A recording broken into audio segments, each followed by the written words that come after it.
Grabe, naningbaut aong balibo pagkakita na ko ani nga video. Ha? Mura ko nakahilak. Ha? Tanaw na to ha. Sa mga korupsyon dyan, sana mapanood nyo to.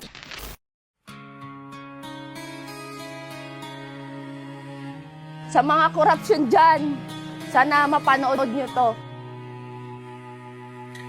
Sana mapanood nyo to. Kasi hindi po biro yung dinadanas namin dito.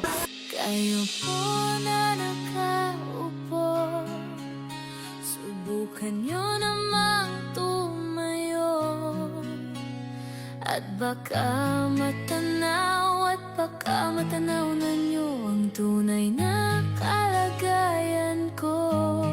Ganito kasi yan eh.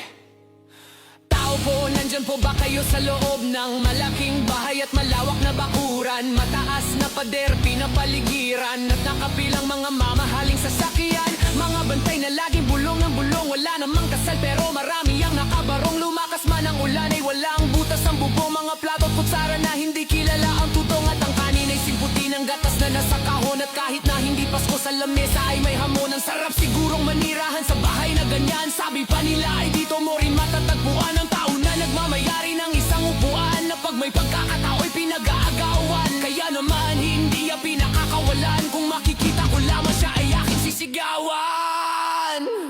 Kayo po na nakaupo, subukan nyo namang tumayo, at baka matanaw na nyo ang tunay na kalagayan ko.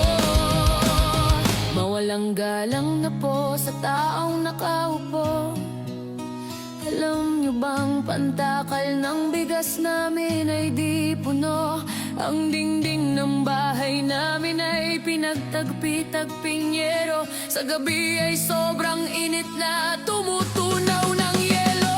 Na di kayang bilhin upang ilagay sa inumin. Pinakulong tubig sa lumang takuring uling-uling. Gamit lang panggatong na inanod lamang sa estero, na nagsisilbing kusina sa umaga. Aming banyo ang aking inay na may kayamanan. Isang kaldero na nagagamit lang pag ang aking ama ay sumweldo. Pero kulang na kulang pa rin, ulam na tuyo tasin na 50 pesos sa maghapay pagkakasyahin. Putang ina, hindi tapos yan. Talagang maraming harang, o mataas lang ang bakod, o nagbubulag-bulagan lamang po kayo.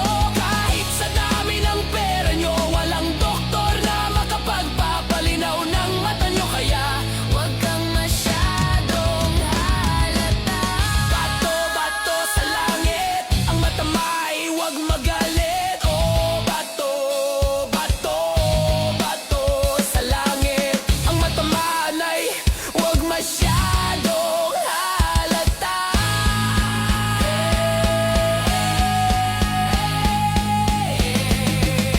Huwag kang masyadong halata. Ngayon, sa pagpihit ng panahon, ang hagupit ng lanina at mga matinding pag-ulan naman ang ating binabantayan at pinaghahandaan.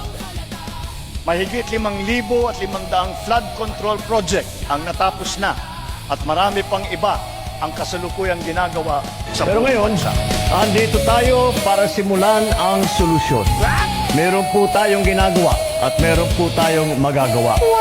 Imbis na bumaha tuwing tag-ulan, ang gagawin natin ay iipunin natin ang tubig, ipunin natin ang tubig para mapakinabangan sa panahon ng tagtuyo.